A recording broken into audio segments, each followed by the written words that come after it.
नमस्कार दोस्तों। सभी व्रती महिलाओं को करवा चौथ के पावन पर्व की हार्दिक शुभकामनाएं। माँ करवा आप सभी के सुहाग को लंबी आयु प्रदान करे। सुख, सौभाग्य और समृद्धि से आपका परिवार सदैव भरा रहे। ऐसी शुभकामनाओं के साथ आइए सुनते हैं करवा चौथ की पौराणिक कथा। बहुत समय पहले की बात है। एक साहूकार के 7 बेटे थे और उनकी एक बहन करवा थी।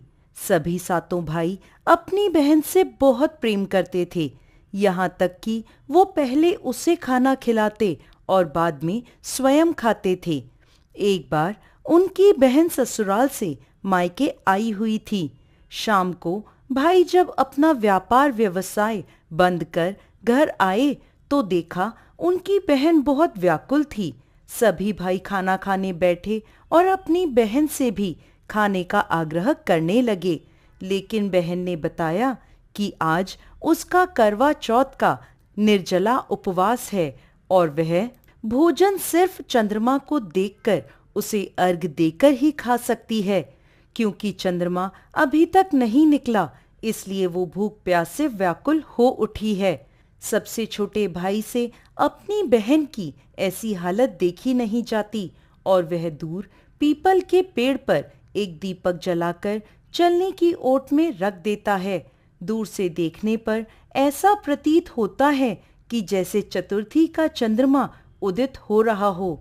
इसके बाद भाई अपनी बहन को बताता है कि चंद्रमा उदय हो गया है, तुम उसे अर्घ देने के बाद भोजन कर सकती हो। बहन खुशी के मारे भाभियों के पास भागी भागी गई और कहने लगी, भाभी भाभी चलो, चंद्रमा उदय हो गया, अर्घ देकर व्रत खोलते हैं। सभी भाभियां बोली, नहीं नहीं बहन, ये तो तुम्हारा चंद्रमा निकला है, तुम इसे अर्घ दे दो, हमारा चांद तो बाद में निकलेगा। बहन के कुछ समझ नहीं आया, परंतु भाइयों के कहने पर वो सीढ़ियां चढ़ चंद्रमा को देखती है, उसे अर्घ देकर खाना खाने बैठ जाती है। पहला निवाला मुंह में रखती है तो उसे छींक आ जाती है। दूसरा निवाला मुंह में रखते ही उसमें बाल निकल आता है और जैसे ही तीसरा निवाला मुंह में रखती है कि उसके ससुराल से उसका बुलावा आ जाता है कि जल्द से जल्द वो अपने घर पहुंचे। माँ बेटी को विदा करने के लिए बक्सा खोलती है तो उसमें काले और सफेद कपड़े निकलने लगते हैं।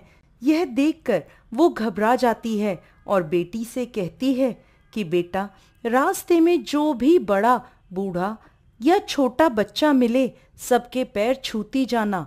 जैसे ही कोई पूर्ण आशीर्वाद देकर बूढ़ सुहागन होने का कहे तो अपने पल्ले पर गांठ बांध लेना।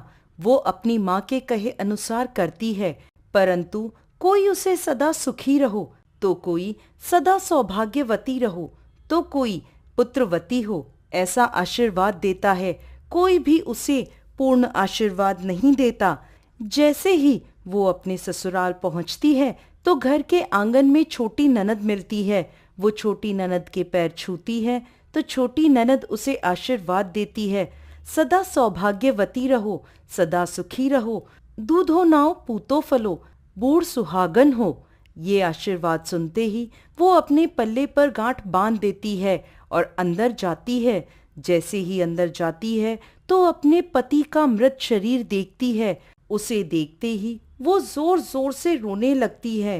अब जैसे ही उसके पति को अंतिम संस्कार के लिए ले जाने लगते हैं तो वो जिद कर उनके साथ जाने को कहती है। सभी उसे अपने साथ ले जाते हैं। चिता को अंतिम अग्नि देने का समय होता है तो वह अपने पति को जलाने नहीं देती। परेशान होकर सभी लोग उसे शमशान में एक झोपड़ी डलवा देते हैं। वो अपने पति के शव को लेकर वहां बैठ जाती है और उसकी देखभाल करती रहती है। उसकी छोटी ननद रोज उसके पास आया करती और उसे खाना दे जाया करती थी और वह सुबह शाम अपने पति की साफ सफाई करती और उसके पास बैठी रहती। अब वो हर महीने की चौथ का व्रत करने लगी। व्रत करती, चंद्रमा को अर्घ देती और जब जोत करने बैठती तो चौथ माता प्रकट होकर कहती करवा ले, घनी बुखारी करवा ले, भाइयों की प्यारी करवा ले। तो वह उनसे अपने पति की आयु मांगती, तो हर महीने की चौथ माता उसे ये कहकर वापस चली जाती कि तेरा सुहाग हमने नहीं, सबसे बड़ी चौथ माता ने लिया है, तो उन्हीं से अपना सुहाग वापस मांगना। ऐसे ही अश्विन माह की चौथ आई तो करवा उनसे कहने लगी, माता मैं 12 महीने से यहाँ बैठी चौथ का व्रत कर रही हूँ, अब तो मुझे मेरा सुहाग वापस लौटा दें। अश्विन की चौथ माता बोली, तेरा सुहाग मैंने नहीं लिया, मुझसे बड़ी कार्तिक की चौथ माता तुझसे नाराज है। यदि तू अपने पति के प्राण वापस चाहती है तो उनके पैर पकड़ लेना और छोड़ना मत। 16 श्रृंगार का सारा सामान तैयार रखना। ऐसा कहकर अश्विन की चौथ माता अंतर्ध्यान हो गईं। अब जब कार्तिक की बड़ी चौथ माता आई तो करवा ने अपनी छोटी ननद से 16 श्रृंगार का सुहाग का सारा सामान मंगवाया। जब ननद ने जाकर माँ को यह बात बताई तो सास बोली, लगता है पागल हो गई है, जो मांगती है दे आ। छोटी ननद सुहाग का सारा सामान लेकर करवा को दे आती है। अब वह करवा चौथ का व्रत रखती है, चंद्रमा को अर्घ देती है और जैसे ही जोत करती है तो कार्तिक की बड़ी चौथ माता प्रकट होती हैं और कहने लगती हैं, करवा ले, घनी बुखारी करवा ले, 7 भाइयों की प्यारी करवा ले, दिन में चांद उगाने वाली करवा ले। उसने चौथ माता के पैर पकड़ लिए और बोली, माँ मेरा सुहाग मुझे वापस लौटाओ। ये सुन चौथ माता बोली, अरे तुझे सुहाग से क्या काम, तू तो बहुत भूखी है, 7 भाइयों की प्यारी बहन है। इस बात पर करवा कहने लगी, नहीं माता, मुझसे बहुत बड़ा पाप हो गया, मेरे सुहाग को मुझे लौटा दो। मैं आपके पैर तब तक नहीं छोड़ूंगी जब तक आप मेरा सुहाग मुझे वापस नहीं लौटाती।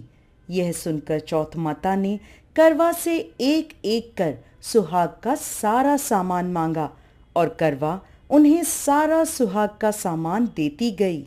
तब चौथ माता उससे कहने लगी, तुझे जरूर व्रत करने की सारी विधि कोई समझा कर गया है। तो करवा कहने लगी, माता मुझे तो हालात ने सब कुछ समझा दिया, आप बस मेरा सुहाग मुझे वापस लौटा दें। तब चौथ माता ने अपनी आंखों से काजल निकाला, उंगलियों से मेहंदी, मांग से सिंदूर और इन सब को करवे में घोल दिया और उस जल से उसके पति को छींटा लगाया। छींटा लगाते ही उसका पति जीवित हो गया।